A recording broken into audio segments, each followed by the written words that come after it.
Bonjour à Brèche-Claude, les 12 coups de midi en moins de 2 minutes avec ma voix cassée. Jean-Luc Reichmann à la présentation, le maître de midi toujours là. Au coup d'envoi, vous aviez Alexandre, Pauline, Rosemonde. Qu'est-ce qu'on a pu voir? On a pu voir que les antibiotiques, ça voulait dire contre la vie, hein, pour les gens qui ne sachent pas. Et puis après, c'est Alexandre qui est passé à l'orange, donc au rouge qui dit rouge dit duel. Il a pris donc Pauline en duel, qui est une question facile.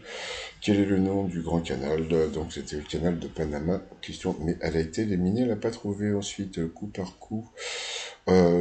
Sur cette mauvaise réponse sur Mika, c'est Alexandre qui est passé au rouge, qui dit rouge du duel. Il a pris Rosemont en duel qui est tombé sur une question difficile dans le film Le Parrain, quel membre de la famille Coppola incarne Mika Albrizzi. Eh bien c'était une fille, bébé, voilà. Donc ensuite, eh bien, le pompier s'est retrouvé face à Emilien. Et là, je vais vous mettre les questions où Emilien s'est planté. Alors, dans quel pays peut-on voir les ruines de la cité de Karakorum? Il n'avait pas trouvé, c'était en Mongolie. Donc tout de suite après, vous avez une question facile. Combien de temps dure un quinquennat? 5 ans. De quel sexe est le sphinx? Il ne savait pas, donc il avait dit au pif masculin, c'était féminin. Donc comme il n'a pas trouvé la question d'après, quel nom le mot anglais water, donc c'était l'eau. Ensuite, dans le film Dune de David Lynch, il n'a pas trouvé. Et tout de suite après, quelle substance une abeille mellifère produit-elle du miel? Voilà, comment est protégé Emilien.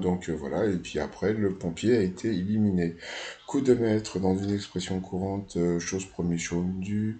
Quelle crème? C'était la crème fraîche. Au Turkménistan, c'était l'autre, c'était du gaz. Dans quel domaine le père de Steven Spielberg? C'était l'informatique et la coup d'arrêt pour Emilien. Et pour finir, Mister V est lancé à côté de Jérôme Niel, ce qui fera la meilleure chanson paillarde. Donc il a gagné que 1 000 euros, ça lui fait 500 balles dans la poche.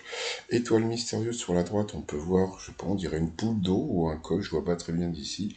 Donc sinon, je vais vous souhaiter une très très bonne journée. Je vous dis à demain, portez-vous bien. Putain, j'ai dépassé les 2 minutes. Merde, oh merde.